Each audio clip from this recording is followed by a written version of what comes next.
Right. So for me, I got involved with a bunch of different community development work in my past when I was living in Hamilton in Ontario, actually. And from that, I fell in love with kind of local community-based development, activism, and just different ideas around social enterprise development to solve problems creatively.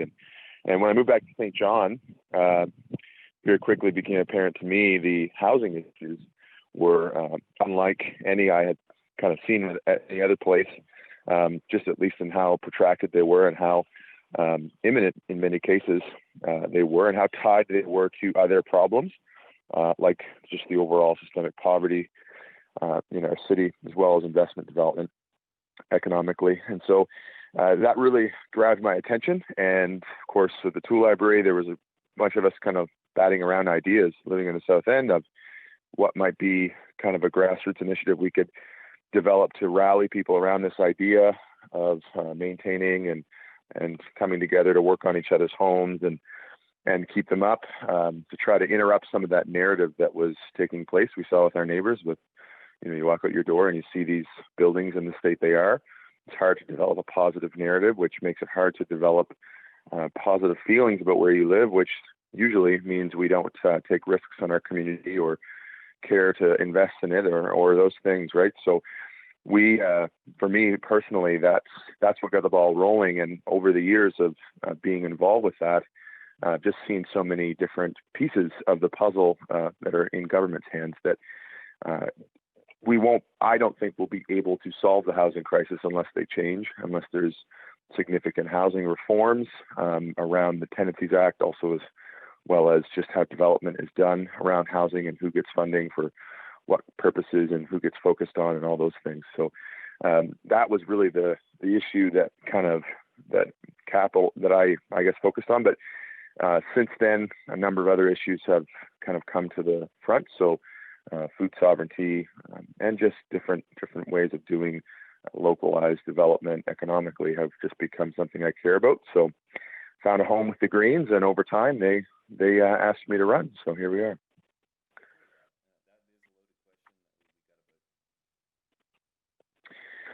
Yeah, because I rallied a bunch of different people to an issue that I was involved with. It allowed me to create a network, I guess, that is very different. And a lot of us aren't necessarily people who were at the table of making decisions or talking about policy before, but now many of us are. And so I think that probably is my strongest qualification. I do have some education background, but I think for any person in government, your strongest qualification has to be, can you bring people together to solve this problem?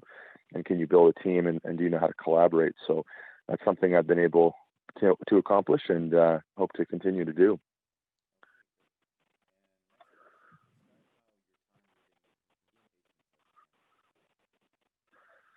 Right. So being born in Black's Harbour, New Brunswick, I was brought up in a rural environment, but having lived in St. John, having lived in Sackville, having lived in Fredericton, I've been around different communities, and I think one of the things I continue to see is that there has been a momentum shift just across the province in the past number of years.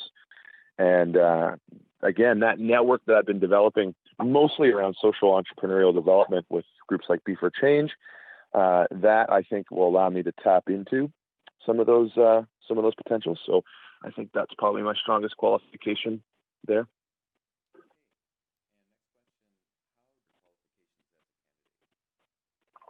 Yeah. So as far as lived experience goes, I've had a chance to see, other perspectives in other cities, like in Hamilton and Toronto and in Sackville and whatnot. So I've also had the opportunity to live among people who live on the margins. So refugees, immigrants, but also just the poor in the riding of St. John Harbour when I was living in the South End. And I think having had those experiences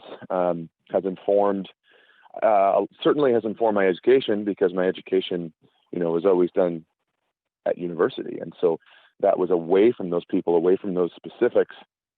And I think having those specific examples with specific people and situations really has developed my ability to see solutions that are achievable, not just that are, ideal. So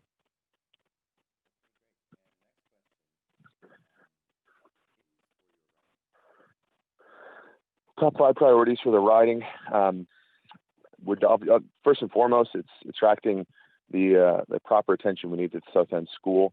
And that's not just because it's a hot topic that people have rallied around. It's because it's very important for that part of our city to receive a level of investment that it hasn't had.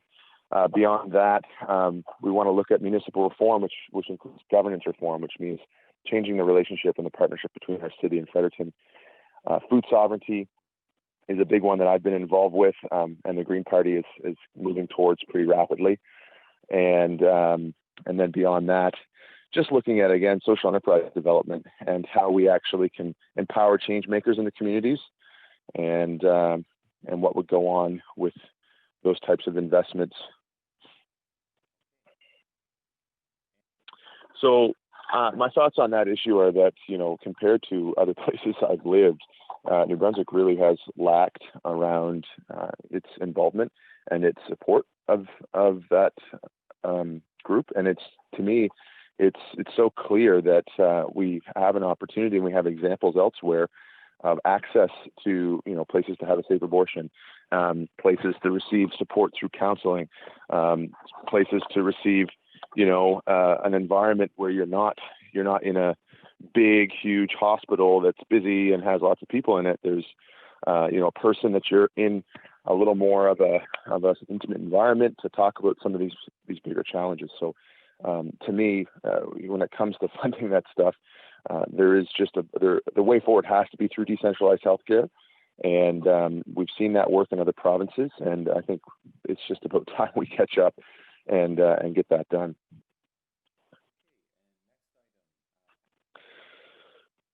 So along the same lines, when it comes to mental health, our leader, David Kuhn, has been battling for many years to raise the awareness and attention and on what the levels of access to and what the levels of supports are for people who have that.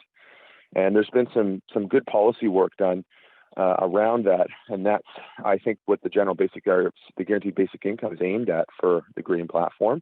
And it's something I think would go a long way in stabilizing just the amount of opportunity that people who are in those situations of needing mental health support and access to that kind of healthcare can get to those places a little more easily. And certainly, again, when you have decentralized healthcare, when you're not focusing everything on three hospitals, for the most part, then you're making the access resilient. So it's not just based if you can get a ride to Moncton or Fredericton or the regional. There's something closer to where you live with people who you know to be able to get that support. So is abhorrent. Glyphosate use has it's ludicrous to me. There was an article that just went out about how farmers don't want to abandon it because it's the only thing that works. And we know from regenerative agricultural practices that have been well documented scientifically for the past 20 years by individuals like John Kemp, is absolutely not necessary to use. It absolutely degrades the soil. It destroys biodiversity in our forest, and that creates forests that get sick more often.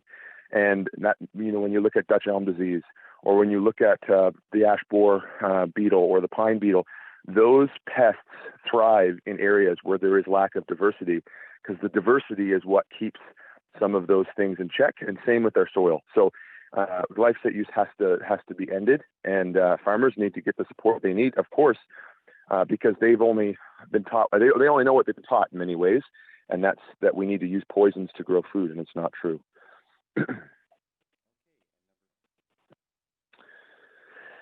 So access to affordable housing is, of course, the main hat for me as far as what I want to go after. And I mean, I myself ran into issues with trying to find housing when we ran into struggles with our landlords. So to me, it is there's a number of solutions we can apply.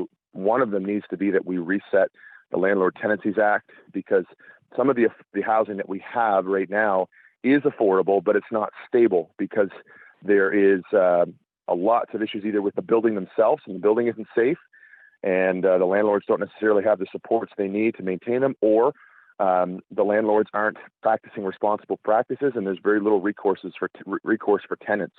And so, I mean, we fix that by amending the legislation that's 100 years old and hasn't been touched, and we put in safeguards for tenants, but we also build in supports for our landlords so that they can receive the help they need on those buildings, and things like rent controls, things like different supports from the tribunal for landlords experience difficulties with tenants, not just having to go to evictions and things like that, are important steps to make for sure.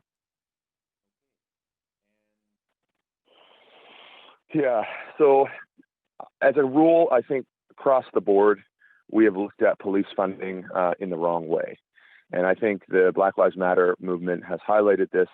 And as we look at defunding the police, we want to have safe neighborhoods, but we want to focus the jobs that our police are supposed to be doing on those areas, instead of having them respond to every other type of incident that's kind of not in their wheelhouse of skill. So that means funding our social systems properly, and it means funding social workers to be able to be in those situations and not be so stretched that they're burnt out all the time, which is something that's a real problem for social workers in this province. And so we have to look more holistically about how we fund police, and municipalities need to have leadership in the province on how to do that. And I don't see that happening right now. I see openness from our municipalities to explore that, and then I see concern from the police associations to kind of shut those conversations down because they don't want to lose funding, and the province is silent. And that's not what we need. We need an alternative, and we need some leadership on that, I believe.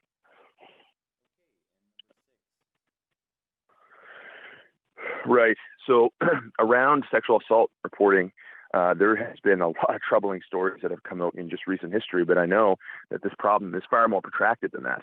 And so with no third-party investigative body in New Brunswick around policing, anytime we need somebody to investigate the actions of the police, we have to call Nova Scotia or Quebec.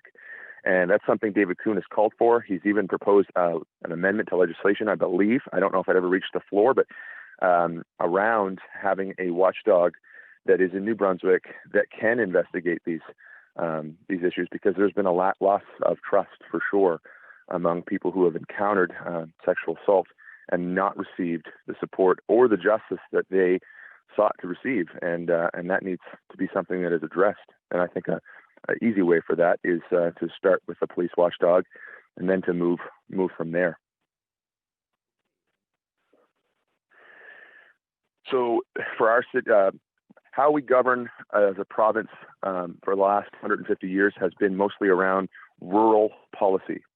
And that's because we were mostly a rural province. But we have 3 large cities, and we have 6 other what we call cities in this province that have all begun to feel the pain of how that policy doesn't work for cities. We have different issues, and when you're encumbered with lots of industry like we are in St. John, the way that the tax system works in rural areas does not work for us. And so we need major reforms there. We need to remove the exemptions that have been put on mills. We need to remove the tax reductions that have been put on our refinery, but that goes across the board to our other jurisdictions, like machinery that's in our forests and things like that. Because, again, for cities specifically, we're never going to be able to provide our citizens with the service they need and to solve the problems cities know how to solve best without some sort of intervention. And I think, a quick way to look at that is to amend the percentages that our cities hold within that they get back from that tax system currently. But ideally, it would be to move to a land value tax system for our big cities, so that we put pressure on the right assets and land use not being idle, rather than putting pressure on landlords and homeowners with high tax rates. Right. So public transit, so many people rely on it just to be able to function day-to-day activities. And in St. John, for a long time, there has been a struggle to figure out how to fund transit well. And we see a good movement right now of people trying to lobby for active transportation. And I know that will help some of the pieces of that puzzle for sure, around how we get around, how we get from point A to point B. But transit needs to be stable and needs to be accessible. And right now, our city is just constantly going back to the drawing board on how do we pay for this thing and get people the access they need. And as we've seen, we have a government that doesn't seem to care too much about that struggle. And when offered help from our federal government around transit, turned it down. And that's not the kind of partner I want to be for St. John in Fredericton. We need somebody who understands that it is hard work getting around on a bus, and to not have the right routes and the right bus structures around that, or transit structure, is just holding everybody back. So.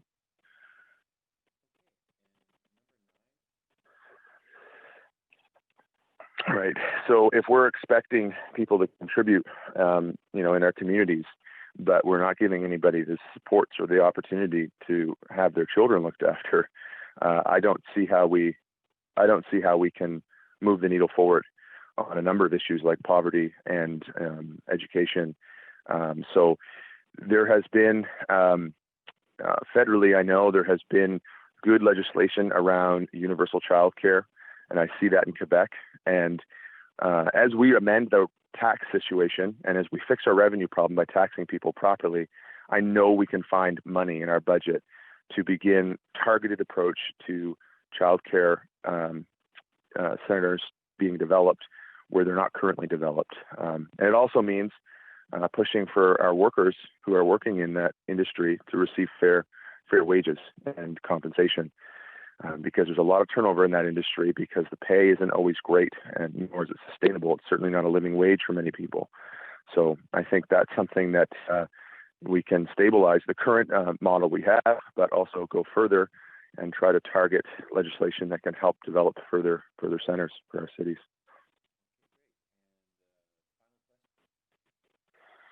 Right. So media ownership is a tough nut to crack, because you certainly can't, unless somebody's stepping up to start their own media outlet and fork over the money. It's hard to throw stones at people who have bought it up. At the same time, it isn't right that we see such a centralized force in our media ownership in New Brunswick, being basically within one family. And because of that, I don't think people have the trust in our reporting. And because of that, I think people are just disenchanted. And so there needs to be steps taken. And how that happens is still a bit of a mystery to me. And what you do to try to break up that monopoly. Certainly there's government actions that can be taken around legislation to break up the monopoly. And but where do we go with when it's broken up? Like who takes it over? That's where we need to do more work as a community to figure out how we can support good and resilient media ownership and reporting for our communities.